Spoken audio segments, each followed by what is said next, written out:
Now, that's what I wanted it to do. Okay. Welcome to episode 152 of Folks Talking Sports. I'm, of course, KG Kris Gardner, and with me is AD Moore from the Ad Max Korner and Willy Gibson from Will Know Sports. Brothers, how you doing?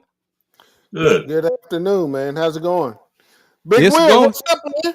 What's happening? You got it. Hey, man. Just I'm just watching your Buckeye proteges down here trying to take control. Not trying. Oh, okay. You know But what? yeah, we're going to talk. Y'all We're going to talk some just don't football give, today on this y'all just episode. give a break, man. Come on. So, okay, Miss Wanda, how are you doing? Thank you very much. First commenter, Miss Wanda Polk is a dedicated supporter of the Houston, all things Houston Roundball review, Hello, Miss Wanda. How you doing? including Thank you. Folks Talking Sports, Let's Yeah. Rage Cougs, the Houston Roundball review, all those different things. She is the inaugural member of the Houston Roundball review YouTube membership section. She got that done yesterday evening, so she is the first of those. There's two tiers to it, the All League tier and the All World tier. And in those, as a member, you're going to see exclusive videos and exclusive shorts and different things like that. And the first short I did for the members, you just got to see it. But there is a reason why the show looks different. The show has a different look to it. We're on a different platform. And Mr. Moore is going to go to university and learn how to use this platform for the AdMax Corner. He'll be ready for Texans season. Andy and Dayon are in that process of studying it as well, and they'll be ready for Let's Rage Cougs. But tonight on this episode, we're going to talk some football.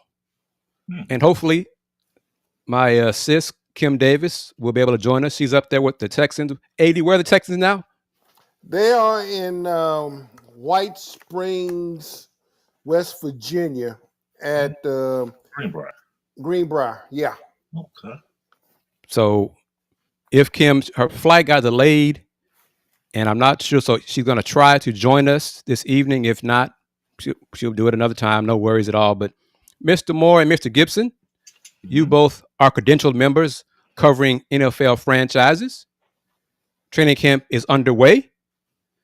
So first things first, Mr. Moore, Texans camp. You've been providing content on your platforms on Twitter and the Gram and Threads. What have you seen so far, sir? We've seen a defense is so far ahead of the offense right now, it's not even funny. And that's really not unusual at this point in time in camp that you see the defense ahead of the offense. But I'm not pushing the panic button because we saw that the issues that the Texans experienced last year with the offensive line and with all the other conundrums to the standpoint that they fired the offensive coordinator and they brought in a new offensive coordinator.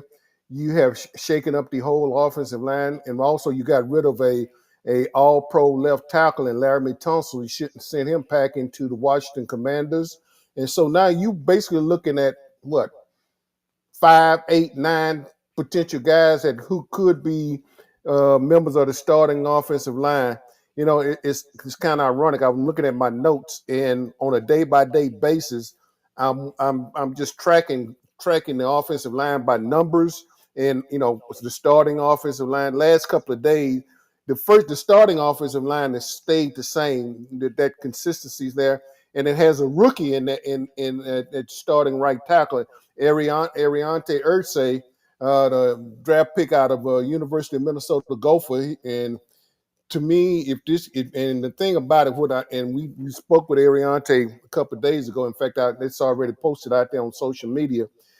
If this kid can learn anything, if he can pick up anything after going against Will Anderson Jr. and Danielle Hunter on a day-by-day basis, they should have him ready for September 7th when the Texans open up against the Los Angeles Rams. But he's I like him. I'm a little bit disappointed so far in the fact that Blake Fisher has not come on as fast as I thought he should have. This has been his second year. The draft pick out of Notre Dame. In fact, Blake was committing offside penalties or jumping offside. He got kicked out. He got kicked out of practice. I mean, got kicked completely. Hey, they just yank him out. You screw up now, they getting kicked out. And so the new offensive line coach is not taking in.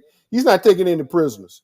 There's a mandate that the Texas offensive line must meet the intensity of the Texas defensive line, and they plan on being nasty, and that's the bottom line. That's the word, man. The whole conundrum around the success of the Houston Texans this year. Yes, CJ is in his third year. We have to worry about who's going to be the starting running back, and I have to tip my hat to Mr. Gibson up there because the Cleveland Browns decided they wanted to get rid of Nick Chubb, and the Texans came in, swooped in there and got him. And Nick's been looking quite well. Now, let me say that with a caveat. Mm-hmm. This is not the same Nick Chubb that left the University of Georgia. He's 2 years removed from a major injury, but he's been looking quite spry. I'm not sure when Joe Mixon will be back. It might be September or whatever. He has some extended injuries and everything is getting hush and being kept close to the vest. But the wide receivers, the Jalen's out of Iowa State, they are making a name for themselves. And so there's the running back out of the little kid, the running back out of SC that the Texans drafted. He's making a name for himself. Let me see. I mean, there's a whole. Let me see. CJ Gardner Johnson. He plays with a edge. Period. I like him. I like his edge. I really do. I'm not saying that but I'm not saying that all of them have an edge, but they sort of have assumed that edginess that he's brought from the Philadelphia Eagles. And he's showing up in that secondary now. So overall, I mean, like I said, as I stated, the offensive line is a work in progress. And until we see, I'll have a better feel for them probably Sunday. This coming Saturday afternoon once they take on the Minnesota Vikings and see that'll be their initial shock and see what's going to happen with them. That's it. I know that's a long, wordy answer that you asked me about, but there are a lot of the whole issue is the offensive line and how well it's going to make it, and as well with a new offensive coordinator. No, that's a great answer. Great details, great info. That's why you are on the Ad Backs Corner.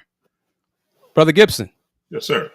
Share with us some news about the Cleveland Browns and how things are going. Yeah, kind of similar to what AD said. The defense is definitely ahead of the offense at this point. On Tuesday, the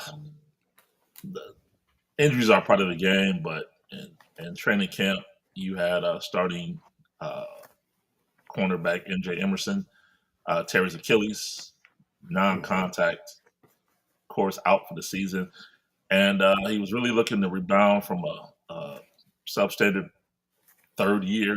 This is his contract year. Last year was a rookie deal, and to tear his Achilles in camp, it kind of had a pall over the team to the point where they tried to continue practice, but after a few minutes, it was clear Kevin Stefanski just caught it and said, "You know what, we're done for today." And so to that point, on Thursday, he introduced tackling to the ground. And, it's like, why is that news? A football team tackled in practice. Well, Kevin Stefanski has been a proponent of easing into the season, easing into practices, wanting to keep guys fresh for the season. But Thursday was tackled to the ground. And guys loved it. Actually, and it was kind of interesting because, or Wednesday, I'm sorry, it was Wednesday. They were off Thursday. It was Wednesday, tackled to the ground because, you would think after suffering a season-ending injury on Tuesday, the day before, maybe he slept on it and said, you know what? Nah, I think we're going to not tackle. But he stuck with it. And they tackled to the ground on Wednesday. Or off Thursday, tackled to the ground on Friday as well. So outside of that, after 9 training camp practices, the story is, of course, the quarterback position. 4 quarterbacks in camp. Kenny Pickett just missed about a week of practice due to a hamstring injury. He came back on Saturday, limited. They were off today. They practiced on Monday before flying to Charlotte on Tuesday for joint practices with the Panthers and the preseason opener on Friday night. So he's a little bit behind. But Joe Flacco, as I've said earlier on this platform and others, he's the starter at this point, unless something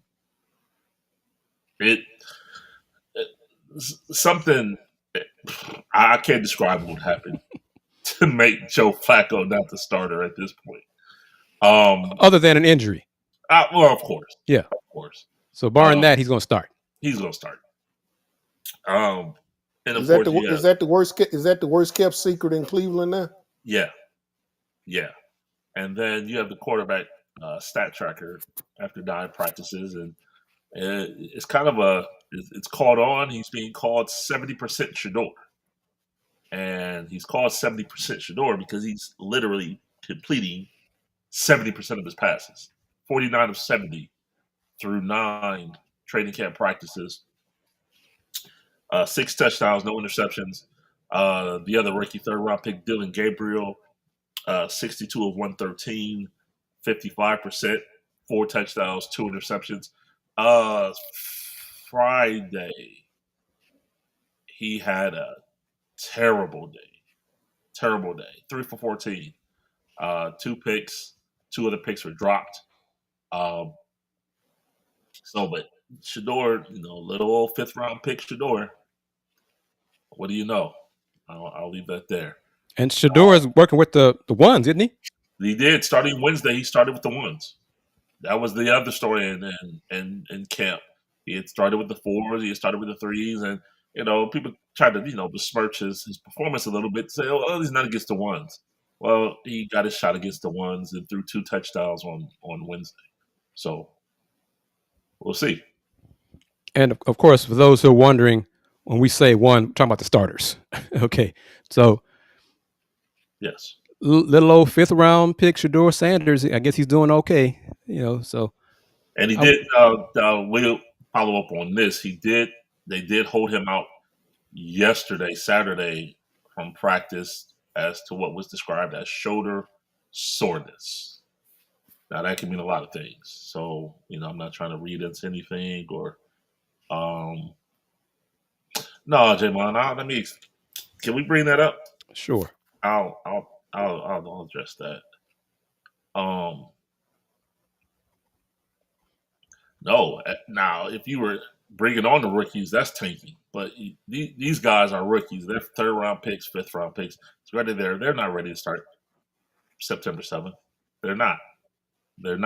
And so, and you have a 40-year-old Super Bowl champion, a veteran that knows the system, that's ready to go. I mean, now, and to that point, the first 3 games that the Browns have are home for the Bengals, at the Ravens, home for the Packers.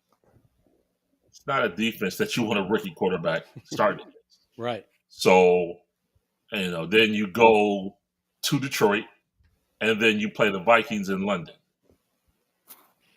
That's not a gauntlet you want to start a rookie if you don't have to. So it's not about tanking. It's at some point, if they start out 1-4, 2-6, something like that, you'll see the rookies in due time. Great question, CA.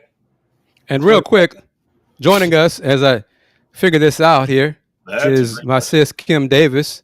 She made it safely. How you doing, Kim? I'm good. How are you guys doing? We're doing well, and Willy is giving us our Cleveland Browns I bet you- updated.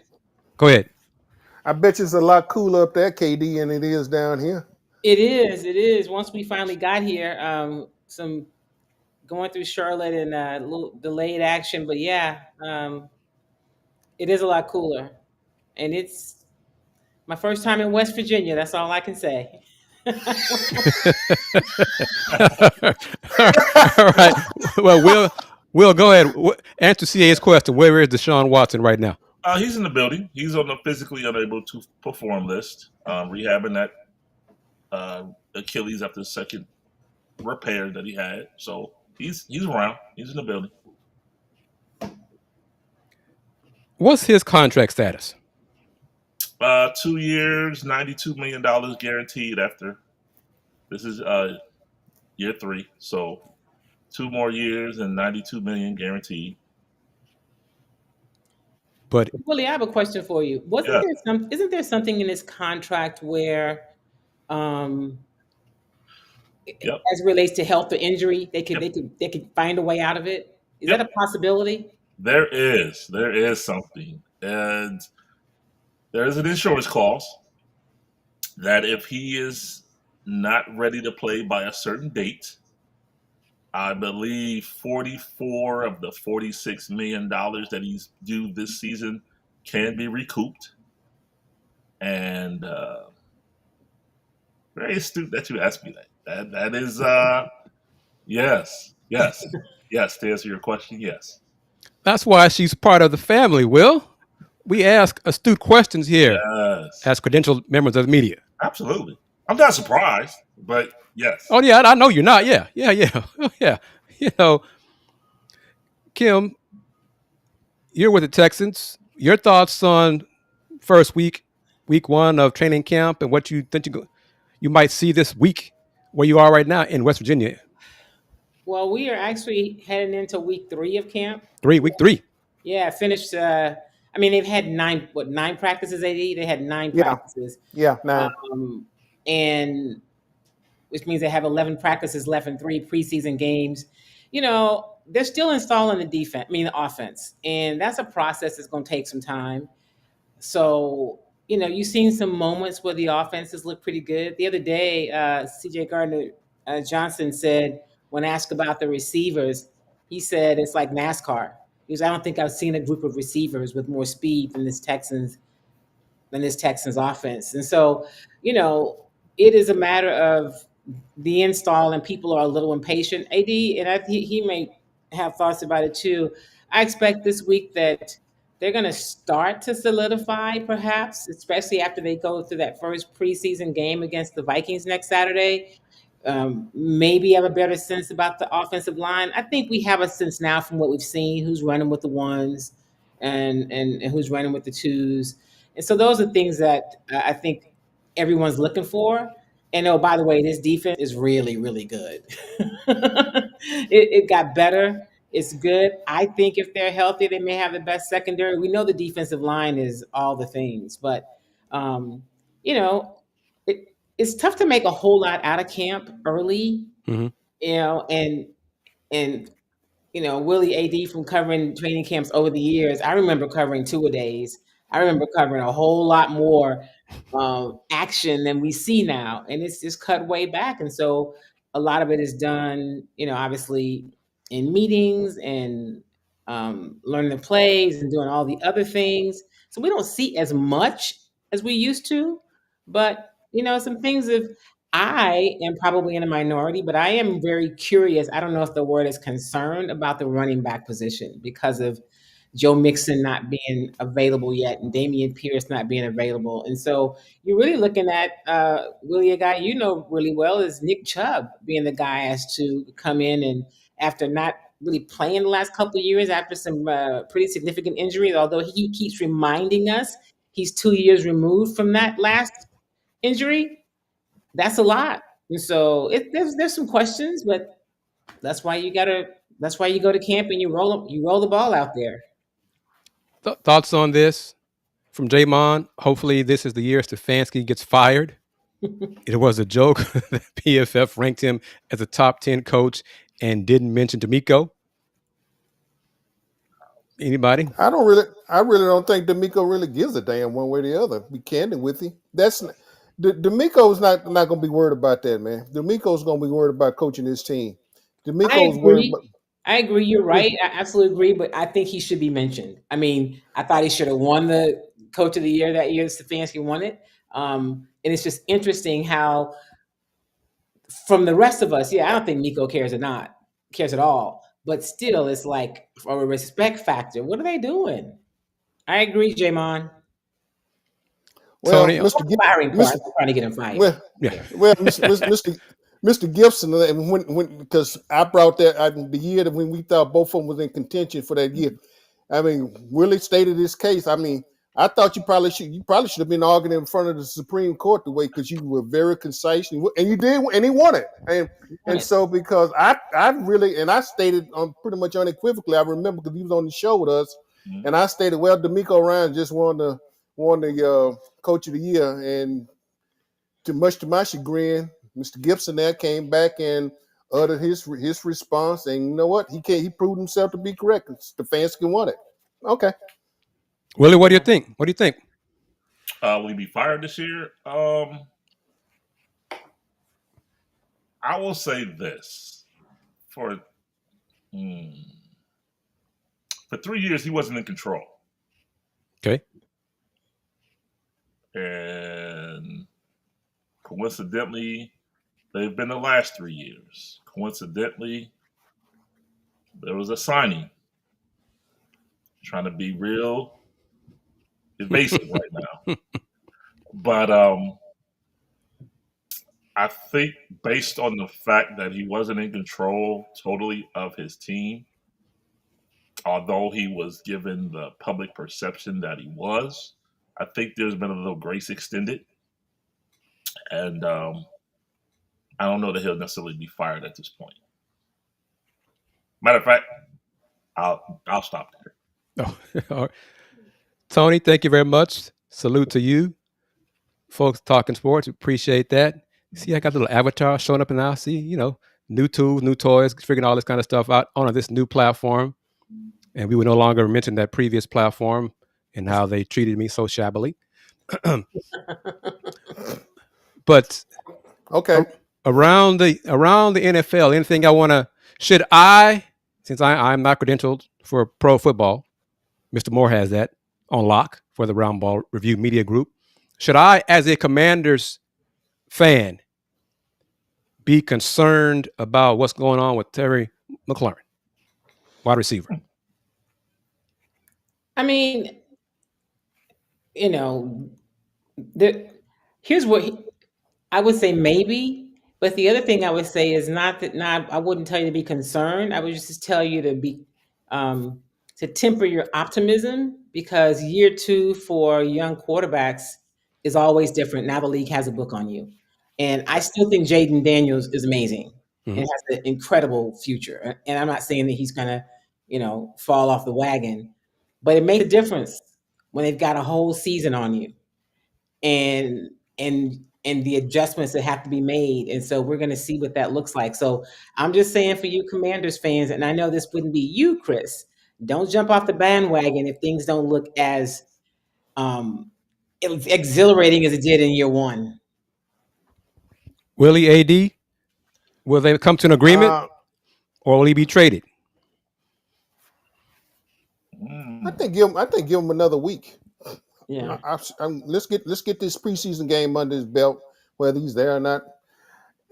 I mean, players. I mean, I understand his position, and you know what? And I'm by no means I'm going to sit here and try to argue about money going in somebody's pocket. That's one thing I'm not. You'll never get me in this, particularly these players, because their average lifespan in the NFL is 3.5 years. Period. I mean, and the way things are going right now, get your money.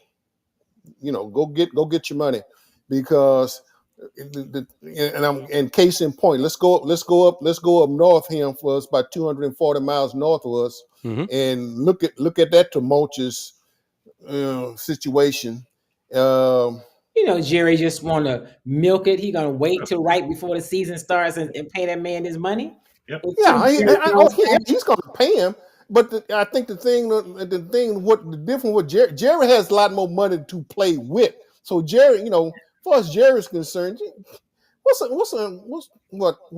several hundred million dollars added more to a player's contract. Jerry doesn't care. Jerry's making billions. He is a bona fide billionaire. Whereas what they're doing here, they're quietly extending guys. They extended Sting, or they extended Sting. They extended Nico this past year, Petrie. and they Petrie, yeah, and they're doing it, and they're going ahead and locking guys up. So that's not an issue when you got to walk in here and go like, "What about my money?"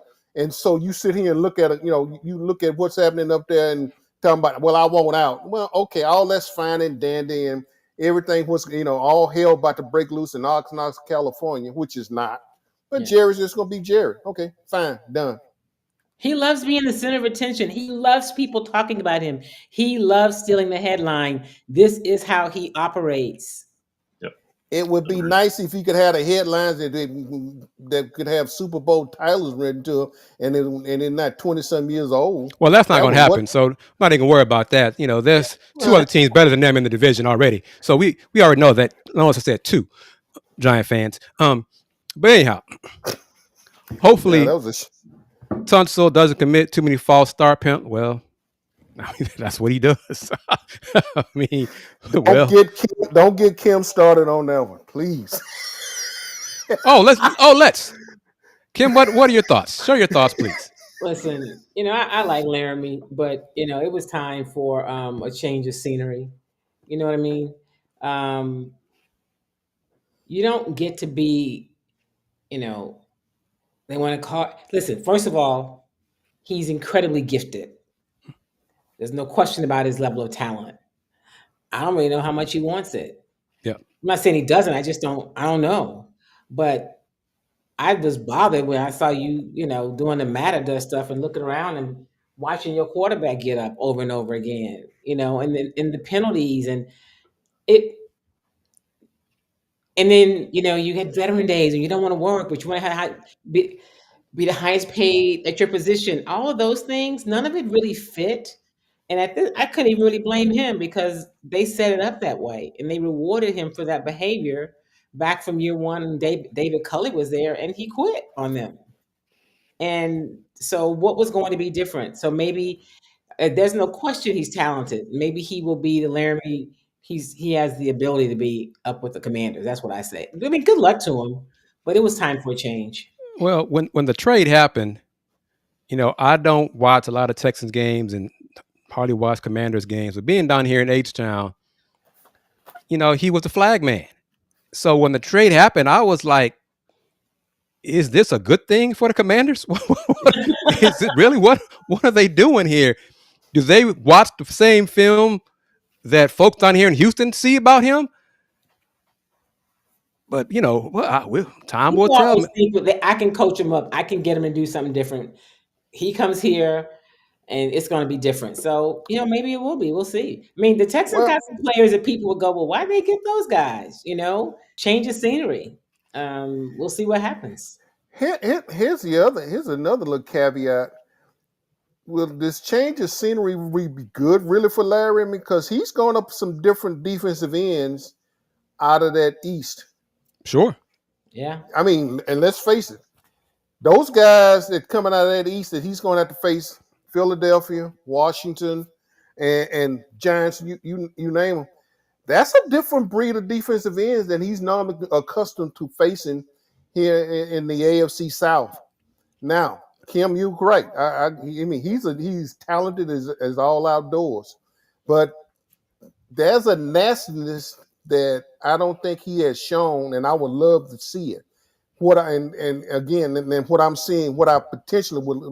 think we're going to see with this offensive line, if it actually comes to fruition for the Texans, there's going to be a nastiness that I think is going to come through, and I think and I'm going to go ahead and put this onus on Titus Howard now.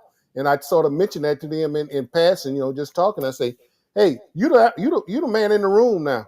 And that whole atmosphere has got to change. That atmosphere has got to change because that was a leakiness between both guards and center. I mean, we didn't worry about the tackles. It was just it was so much filtration coming up between the one and the one in the zero gap that I mean it was unreal.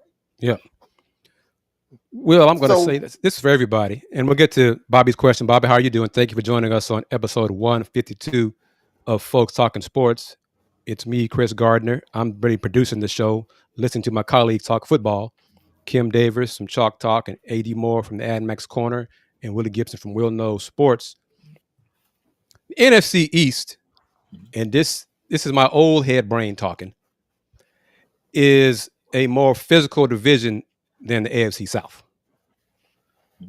So, AD, let's see if Laremy can accept the challenge, and let's see if he wants it. Let's see if he is motivated from the jump. Let's see if his teammates, Jaden, whoever, the coaching staff, tell him in so many words, "Hey, man, that stuff you did over in the AFC with Texans, that ain't gonna work here." And let's see if that works for him. Now he's getting paid very nicely. Nothing wrong with that, but he's got to produce. So let's see if he produces consistently, cuts down on the olays, the false starts, all those things, because the expectations are high up there in Washington. Like I said minutes ago, when the trade happened, I was like, "Oh, okay, this a good thing." So I don't know. Year? He plays well. He does better in those years. So it's a contract year. Well, there you go. So he should be motivated. So yeah, I think. I feel like it might be. If not, he's getting close. Yeah. If not, it's next year. Next year, yeah. Will, you kind of nodded when I said what I said about the NFC East and AFC South. Do you agree? Oh, without question. I do. I mean, it's more of a smash mouth. As much of a smash mouth brand as you can have in these days and ages, as Kim alluded to, with no more two-a-days and things of that nature. But I think, the AFC South, you look at it, you have C.J. Stroud, Trevor Lawrence. In Indianapolis, I'll go ahead and say Anthony Richardson for now. And then maybe. Yeah, right. Maybe. For now, Yeah, right. yeah, right. for now, yeah. Right. But NFC East, I mean, you're gonna have a smash mouth now. It's definitely to me a different brand of football between those two divisions. AD, Kim, who wants to go first with Bobby's question here? British Brooks. Before we get to that, let me. Laremy has 2 years left on his contract, 25 and 26. The 26 year, in 2026, there's no guaranteed money on that year, so it's not a contract year, but he needs to play. Yeah. In terms of British Brooks, listen, I think he has continued to build on what he started last year at camp. He had an impressive camp, and as I mentioned earlier, with Joe Mixon being out and Damian Pierce being on the PUP, physically unable to perform list, other guys are getting a lot more reps, and so Nick Chubb, of course, is getting the yeoman's amount of carries. He's running with the ones, but British Brooks was impressive last year, and he continues to be impressive this year. He looks good to me, and I think that's pretty much a common. I think that's what people who watch him. I think that's what the football folk with the Texans think too. That he's doing what they ask him to do, and that he's continuing to get better. AD? Concur. I think Woody Marks is beside British Brooks. I think you got Woody Marks. Mm-hmm. You got this. That's the kid they drafted with fourth round. Out of USC. Yeah, out of USC. That he's been impressive in some spate of times. I'm like Kim, so training camp at a certain point can be sort of like you watching paint dry. It can and that's I mean to the person, to the untrained eye, you sort of go like, yeah, things are happening, but it's in a controlled environment, very controlled. Yeah. So when we'll talk about Stefanski allowing tackles to go to the ground, that's not happening down here. They don't want nobody going. They want. I mean, it's only. I mean, they want you control. They obviously they want complete explosion at the offensive line. When you get, you stop the back, but do not take anybody down to the ground. You can take them down to the ground this coming Saturday, in Minnesota, because it's going to be a regular season game. But it's still to be seen exactly what's going to happen. I think Dar, he's a wild card, and the reason he's a wild card, as far as I'm concerned, if we have place kicker issues, he's going to be the emergency place kicker, because let's face it, they're only dressing 48 every game, and so if Kaimi start having issues, Dar's going to be the emergency kicker until they can get for a game until they can come back and get somebody else in there. And Kim, I alluded to it before you got on. I stated we probably won't see Mixon until September. I mean, we talked September. About it at practice yesterday. Yeah. Paul kind of echoed what Kim stated moments ago. Paul, how are you doing? Thank you for joining FTS. Paul says, I am not impressed with the Texans running backs. That will be their biggest weakness if Mixon is going to miss any amount of time. And Kim said that was her kind of area of concern was running backs. Yeah. For all three of y'all, Will, you first. Mm-hmm. Preseason game number 1.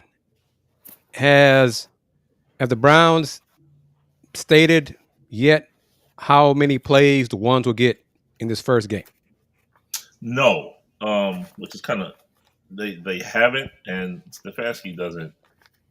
He'll probably tell us what game kickoff is 7 p.m. Friday. We'll probably find out about 4:30, maybe, if he feels like it. But no, it was interesting because I think Friday, Canales and Carolina said he's playing his ones early. They're starting that game, and so everyone's like, "Oh, well, Stefanski must be following suit and going to announce his plans soon too." No, Kim, that's not his flow. So we'll find out soon. Or AD has any idea of how many plays, the snaps, the ones will get against the Vikings? Kim, you want to go first? I got. I think I alluded to it. You might see CJ Stroud for one series. You maybe you won't see him for long. Yeah. No, you're not going to see him for long, and he may not even complete a series. He might not even. You're right. So the biggest thing, and I'm keep coming back to it. I'm like a repeating question. The biggest thing that I'm concentrating on is the O-line. Yeah. That's whoever that's starting 5, and what I alluded, the starting 5, and I'll make what I think my starting 5. I'll go over it in a little bit, but I think we'll probably see that starting 5 through the first quarter, if not into the second quarter. We might. There's just so many. I don't want to say questions like nobody knows what's happening, but we've seen a lot of, and I think AD and I probably have the same vibe. We've seen a particular group more and more. I mean, I think the rookie Ursary is going to be Ariante Ursay. Yeah, right tackle. He is. They like him. I think he's going to be on the right side. I think there's some guys on the bubble. I think we might see them. I think AD Juice Scruggs. I don't know. Yeah, Kim. Not only Juice, but Blake Fisher. Blake has been, as I stated earlier, Blake's been somewhat of a disappointment in my eyesight. Yeah, coming into camp, I thought he was ready to take this next step, but Ariante has come in here and has impressed a lot of people. Yeah, and when you and again, yeah, in Shell, but even now they didn't put the pads on. You looking at Ariante and you look at Blake, and it just some about you sort of look at Ariante when he started attacking those defensive ends as opposed to watching Blake in practice. It's a lot to be desired. You could tell a difference. Oh yeah. Oh hell yeah, you can tell a big difference. Absolutely. Will, Yes, sir. Shifting to college, have you got an answer regarding Grambling and the band? No, I haven't. I'll look into that this week. I haven't. I would imagine they are coming, but I have not. I have not definitively. I hadn't honestly was not top of mind and hadn't pursued it anymore. But I will get you an answer this week. It just popped in my head right now. You know, I was just curious. I was just wondering. Yeah. But I mean, for not to get in anybody's pocket, but for 1.7 million, I think there's enough in the travel spending plan to bring them. and that at Ohio State game against Grambling is going to be on what network? I think it's the Big Ten Network. Big Ten Network. Okay. 6 at 3:30. Okay. So Will, basically what you're saying is that it's not going to be so much about the battle of the football team. It's going to be the battle of the bands. You're going to be talking about who's going to dot the I for Ohio State as opposed to the Rolling Thunder from Grambling, Louisiana band. Is that really what a big showdown is? Is that the way they were promoting this now? You said that. I didn't say that. Yeah, I did say that. Yeah, might as well say it because that's only drama going to be involved with that game. So I mean, hey, however, how many players do the Buckeyes have, Will? How many players? Yes. Oh, I mean, 85 scholarships, probably counting walk-ons, probably about 97. So number 95 be playing in second quarter? Second. First quarter? Yeah. Yeah. Yeah, early. Yeah, very early.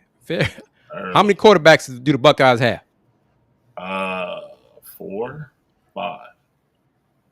Let's see, Sand, Keenholtz, St. Clair, 5. Yep. How soon will a fifth string quarterback get in that game? 2-minute warning, second quarter. So yes, AD, we all agree.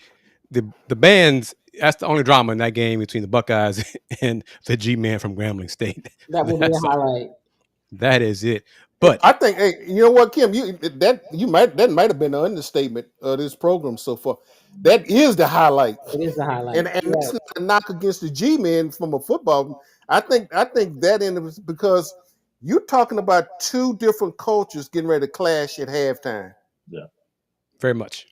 Yep, very much so. All right, that's going to do it, everybody. Going to wrap it up on episode 152 of Folks Talking Sports. Going to try something again here. Going to shift gears. And first up will be Mr. A.D. Moore. Let's see if I do this correctly. Mr. Moore. Yes, sir.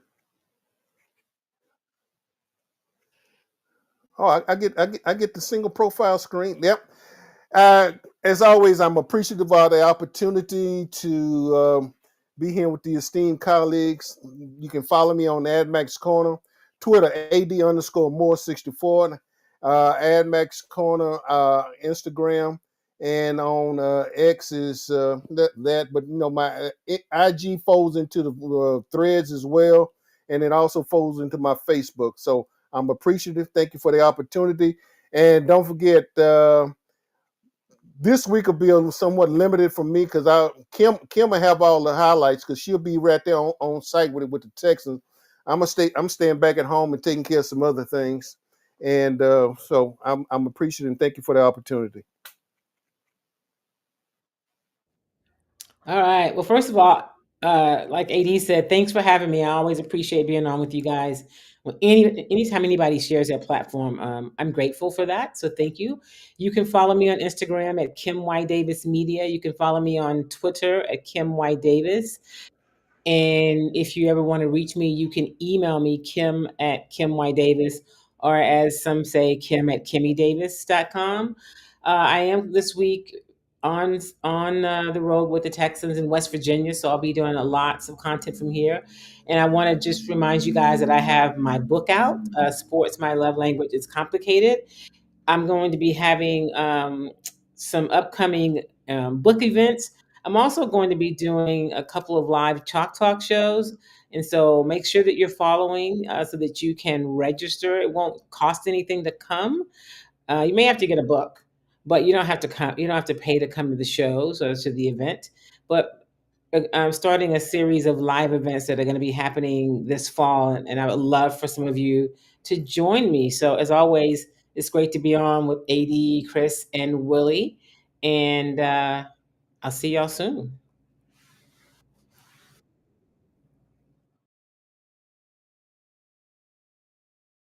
Just to unmute. Thank you, sir. As always, appreciate the opportunity to be with such esteemed colleagues. As the cross states on Twitter, you can find me at Will Gibson7. You can find me on IG and Threads as well at Will Know Sports, as well as Facebook. Oh, it's not up there yet, but Will Know Sports is Facebook as well. I am, of course, KG Kris Gardner. Thank you. I'll put everybody on the screen in a moment. Shifting gears here on this new platform. Hope everybody enjoyed it.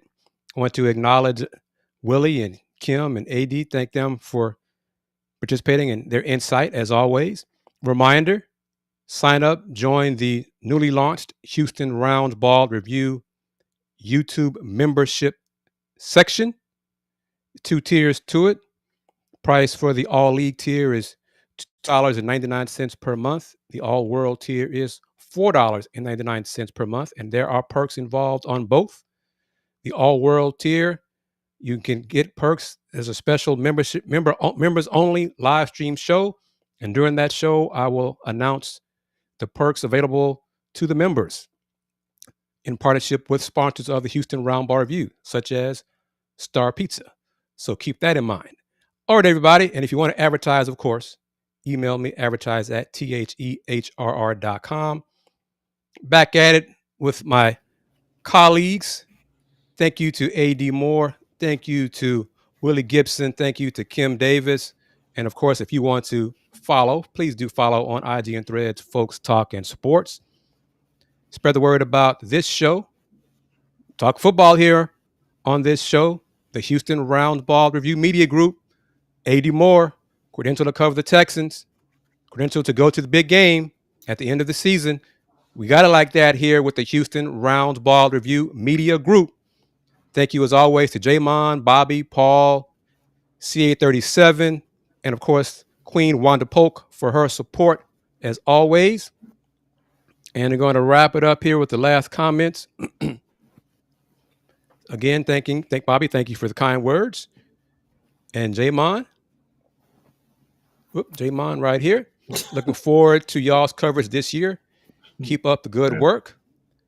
Brandon, new name. Brandon, Adam Silver has traded Micah Parsons to the Lakers. He should have said Nico. He should have said Nico Harrison. He should have said that. All right, everybody. Thank you. Hope you enjoyed it. We're going to do this again next week and throughout the football season. That is the plan and the goal here, talking football. The AdMax Korner has his channel also on YouTube as well, but also part of the Houston Roundball Review Media Group. Tony, you have a good evening as well. And AD and I are going to have some tutorials so we can figure out how all this works. But that'll do it. That'll wrap it up. Everyone, thank you, as always. You know it. Since 1994, the Houston Roundball Review. Local name, global perspective. Y'all take care. Peace.